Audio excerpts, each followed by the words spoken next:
Fight school, what's going on? It's your coach, guys. We're gonna work the short cross. Normally if I throw my cross, I'm gonna be able to get it out farther than I can my jab. My jab's gonna go here. If I throw it right away, the cross is gonna get a couple extra inches on it. But what if you're inside?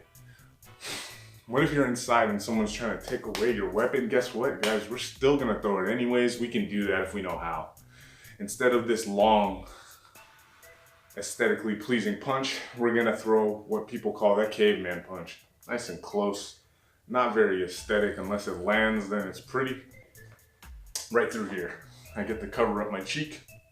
I get to load up through here. And if someone hits you with that, man, you can get your bell rung real quick. Or you can ring someone else's bell. Will work really good on the pads, which is what me and Jacob do today. I have Jacob.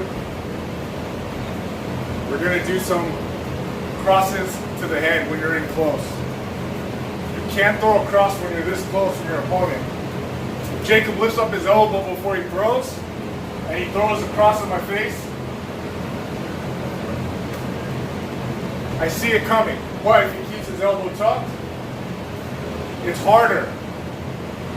You keep forming. So we're gonna work the mitts. Working the 2-3. Fast, guys.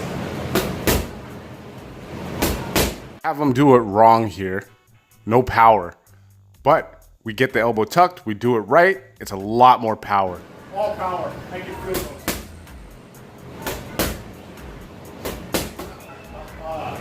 Oh, a lot's going on here. That was a nice caveman combo right there, and that one too. When I back up a little bit, Jacob goes back to a traditional cross where the knuckles are parallel with the floor, but the caveman is perpendicular. You split the guard, you land it, it's almost like half an uppercut, it's like a shovel. It rings your bell if you land it, you split the guard. It's a good one. And the hook to follow it up is a devastating 2-3.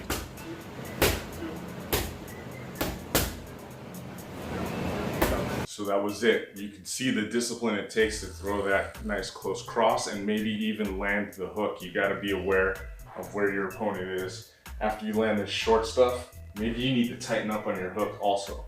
It takes a lot of torque from the body and the hips, but with a little practice, and again, you gotta be mean to wanna throw this in at someone's face, splitting their guard and hitting them with the first two knuckles of your fist from this close. I mean, come on. That's just all power. Practice it. Fight school, and I will see you later.